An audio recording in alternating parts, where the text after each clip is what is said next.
சூப்பராக இருக்குது இந்த மரம். நம்ம பிரியாணி மரம். எல்லாருக்கும் பிடிச்ச பிரியாணி செய்கிற இலையே இங்கே தான் இருக்குது. பிரியாணி இலை. ஆஹா,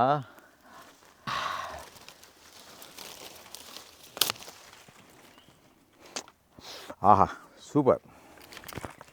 இந்த மரத்துலேருந்து இதை மெயின் டிஷ்ஷில் இதை வந்து சேர்த்து, மெயின் டிஷ்ஷோடு இதை சேர்த்து ஒரு சூப்பரான ஒரு டிஷ்.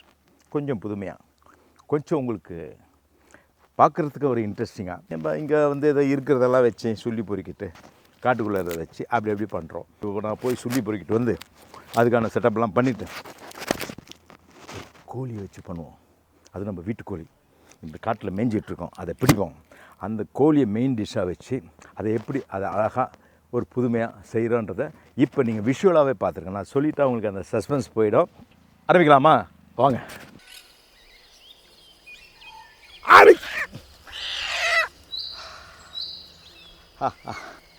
இதை வச்சு இன்றைக்கி உங்களுக்கு ஒரு நல்ல புது டிஷ்.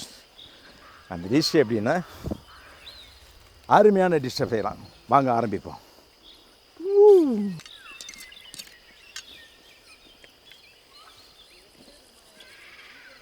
இந்த கல் அடுப்புக்கு இதே மாதிரி 3 கல் வேணும்.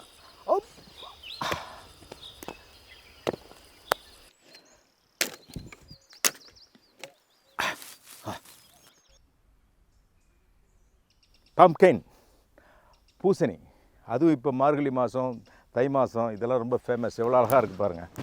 இந்த பூசணிக்கு தான் நான் வெசலாக யூஸ் பண்ணி அந்த சிக்கனை இதுக்குள்ளே வச்சு கோழியை இதுலேருந்து சுட போகிறேன். இப்போ நம்ம கோழி ஸ்டஃப் பண்ணுற அளவுக்கு இதுக்கு ஒரு மவுத் எடுக்கிறேன்.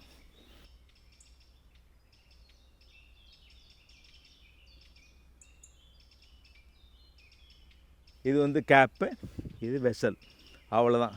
இப்போது இது உள்ளே இருக்கிறத நம்ம கொஞ்சம் க்ளீன் பண்ணி எடுத்துகிறப்போ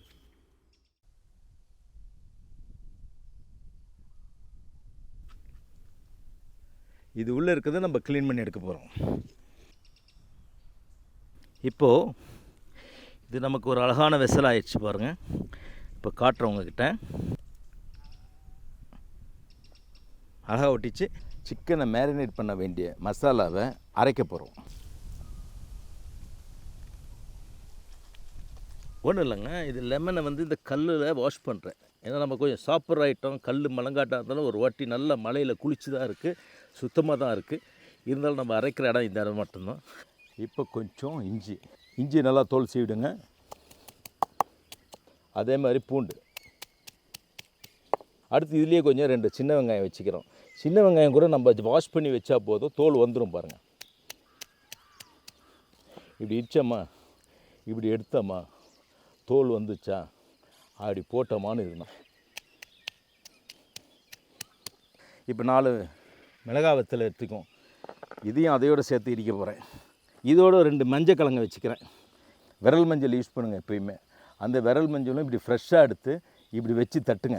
இப்படி வச்சு தட்டுனீங்கன்னா உங்களுக்கு விரல் மஞ்சளுடைய டேஸ்ட் கிடைக்கும், நல்லா அதனுடைய ஃப்ரெஷ்னஸ் கிடைக்கும். அதே மாதிரி தனியா கொஞ்சம் சேர்த்துக்கோங்க. தனியா தூள் போடுறேன். தனியா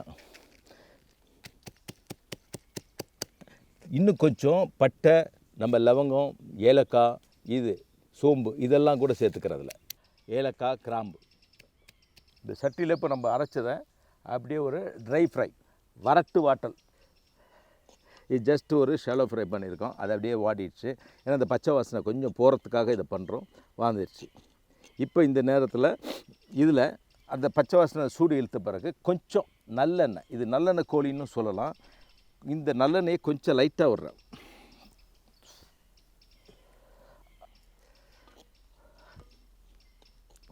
இப்போ பாருங்கள் ஒரு வேடிக்கை, நம்மளுடைய மெயின் இன்க்ரீடியன்ட் இந்த பாருங்கள். இது வந்து பாக்கு மட்டை. இதுதான் தட்டு. நம்ம நீங்கள் சாப்பிட்ருப்பீங்க, பாக்கு மட்டையில் தட்டெலாம் இப்போ வருது, சாப்பிட்ருப்பீங்க. இந்த கோழியை தாங்க நம்ம நமக்காக, உங்களுக்காக, எல்லாருக்காகவும் இப்போ இவருக்கு வந்து கொஞ்சம் மஞ்சள் தேய்ச்சி குளிப்பாட்டுறோம். இப்போ இது நல்லா ஷேலோ ஃப்ரை ஆயிடுச்சு. நல்லா ஒரு மாதிரி வதங்கிட்டார், பச்சை ஸ்மெல்லாம் போயிடுச்சு. இவரை கொஞ்சம் அப்படியே இறக்கி இங்கே வச்சிடறோம்.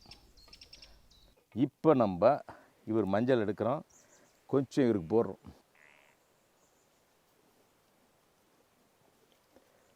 இப்போ இதில் கொஞ்சம் நல்லெண்ணெய் ஊற்றுறேன். உள்ளே ஊற்றிட்டிங்கன்னா அது ஸ்ப்ரெட் ஆகி வெளியே வரும்.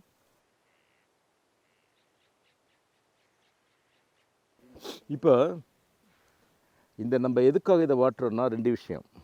ஒன்று மஞ்சத்தூள் போட்டோம், அது ஒரு ஆன்டிபயோட்டிக். இன்னொன்று சின்ன சின்ன கோழி மேலே இருக்க முடிகள், அது இது எல்லாமே அக்னி, நெருப்பு கொஞ்சம் சுட்டுடும். இது அழகாக இப்படி க்ளீன் பண்ணுறது தான் இது. அதுக்காக தான் இப்படி மஞ்சள் போட்டு வாட்டுறோம். கொஞ்சம் லெமன்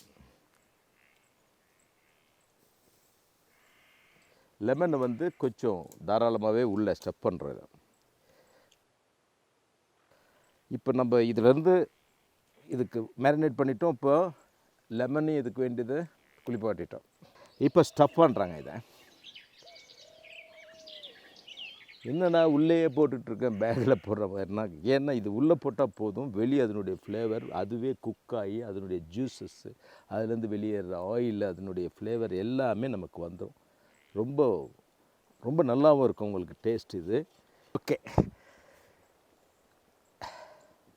ஓகே இப்போ இதில் நம்ம என்ன பண்ண போகிறோம்? ஒன்றும் இல்லை, இது நம்ம பானை. இந்த பானையில், பம்ப்கின் பானையில், பம்ப்கின் பாட்டில் முதல்ல ஒரு லேயர் உள்ள கல்லுப்பு அப்படி அப்படி அப்படி அப்படி உள்ளே சுற்றிடணும். கல்லுப்பு சுற்றிட்டோமா, அதுக்கு அடுத்து பாருங்கள், கொஞ்சம் நம்ம சிக்கன்லேயும் கொஞ்சம் உள்ளே கல்லுப்பு போட்டுறோம். உள்ளே வெளியே வந்து இங்கே இருக்குது, சிக்கனுக்கு அவுட்டருக்கு வேண்டிய உப்பு இங்கே இருக்குது, உள்ளே வந்து கொஞ்சம் உப்பு போட்டுறோம். அவ்வளோதான். உப்பு தேவையான அளவு உள்ளே சேர்த்தாச்சு. இப்போ இதை வந்து பேக் பண்ணுறோம். பாருங்கள் பாருங்கள்,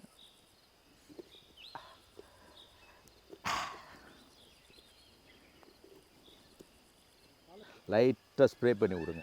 நம்ம வீட்டு தூள், மசாலா தூள், கரம் மசாலா எதுவாக இருந்தாலும் அப்படி ஸ்ப்ரே பண்ணிட்டிங்கன்னா, அதுக்கடுத்து நான் சொன்ன உங்களுக்கு பேக்கிங்கு அதை எடுக்கிறேன் பாருங்க.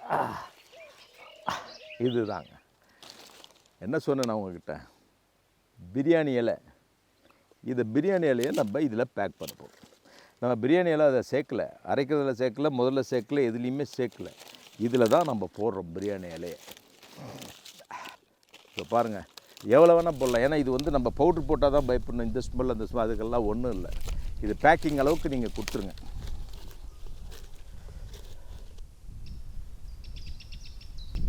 இப்போ நம்ம ரெடி பண்ணிட்டோம். இதுக்கு ஒரு பேக்கிங் இருக்குது, இந்த மூடிக்கு ஒரு பேக்கிங். கொஞ்சம் தண்ணி எடுத்து நான் காட்டின மைதா மாவில் சேர்த்துட்டு, நம்ம மசாலா அரைச்ச கல்லுலேயே கொஞ்சம் அப்படி பிசைஞ்சிக்குங்க. இப்போ இதை எடுத்து இந்த மவுத்து இருக்குது இல்லைங்களா, இந்த மவுத்தில் இப்படி பூசுங்க.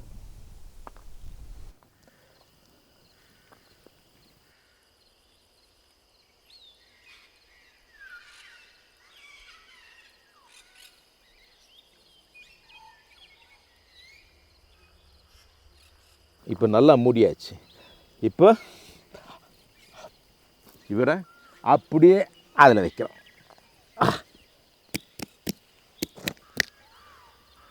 ஃபினிஷ். கிட்டத்தட்ட எவ்வளோ ஃபயர் கிடைக்குதோ, எவ்வளோ நேரமோ விடுங்க, அது பாட்டு வேகட்டும். இதில் தீயாது, அடிப்பிடிக்காது, இதில் எதுவுமே ஆகாது. நீங்கள் பாட்டு தைரியமாக விட்டுட்டு ஒரு ரவுண்ட் அடித்து வருவோம். அதுக்குள்ளே இவர் எப்படி மாறி இருக்காருன்னு நம்ம பார்ப்போம்.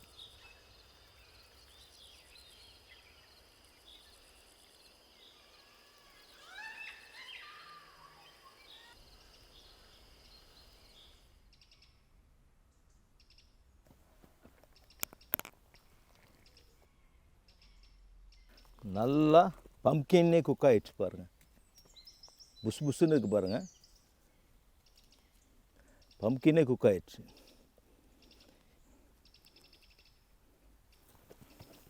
ஓ ஆஹா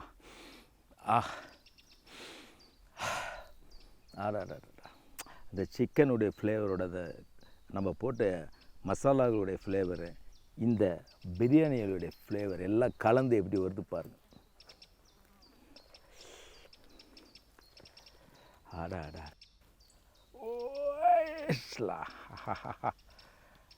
அடாடாடாடா, வெல் குக்குடு. இங்கே பாருங்கள்,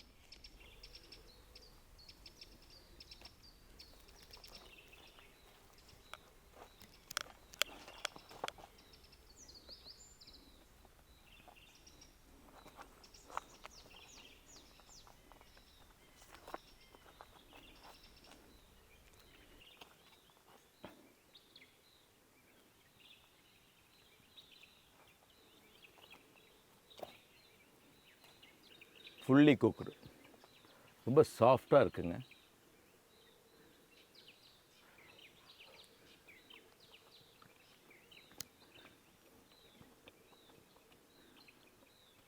சூப்பருங்க. அதாவது இதில் எப்படி சொல்கிறதுனா, நம்ம அரைச்சதுடைய எல்லா வாசனையும் சிக்கனோட மிக்ஸ் ஆகி அது அப்படியே ரொம்ப டெண்டராக இருக்குது. அது எப்படின்னு தெரில. இப்படி பாருங்கள், கையிலே உடச்சி காட்டுறேன். சுடுது.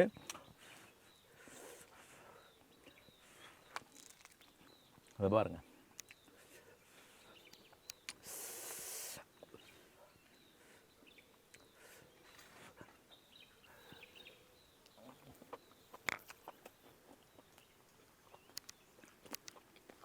இதுக்கு நீங்கள் பம்கின் சிக்கன் வச்சாலும் சரி, இல்லை பம்கின் பாட் சிக்கன் வச்சாலும் சரி, இந்த டிஷ்ஷை இந்த மாதிரி ஃபஸ்ட் டைம் நானே உங்களுக்காக பண்ணியிருக்கேன். இதை நீங்கள் கேள்விப்பட்டிருக்கலாம். பட் இன்னும் உங்களுக்கு தெரிஞ்ச மசாலா கூட சேர்க்கணும், சேர்த்துங்க. பட் எக்ஸ்ட்ராடினரியாக இருக்குது, ரொம்ப சூப்பராக இருக்குது, ரொம்ப டேஸ்ட்டாக இருக்குது, கரெக்டாக இருக்குங்க. சால்ட்டு, உப்பு, காரம், மைல்டாக அதனுடைய ஃப்ளேவரு, கொஞ்சம் ஸ்மோக்கிங் எஃபெக்ட்டு, பம்கினுடைய ஃப்ளேவர்னு எதுவுமே தெரில எனக்கு. நல்லா ஹெல்ப் பண்ணியிருக்கு பம்கின். இப்படி இருந்தால் பம்கின் இப்படி ஆயிடுச்சு பாருங்க. இந்த டிஷ்ஷை நான் உங்களுக்காக இந்த மாதிரி ஒரு என்விரான்மெண்ட்டில் பாருங்கள், ரொம்ப அருமையான ஒரு இடத்துல ஒரு சூப்பர் டிஷ்ஷாக, ஒரு புது வகையாக, ஒரு உங்களுக்கு ஒரு இன்ட்ரெஸ்டிங்காக இருக்குன்னு நினைக்கிறேன். இருந்தால் நிறைய லைக் போடுங்க. ரொம்ப தேங்க்ஸ். உங்களோட இதை நான் ஷேர் பண்ணிக்கிட்டது. நெக்ஸ்ட் டிஷ் பார்க்கலாம் வாங்க. பாய் பாய்.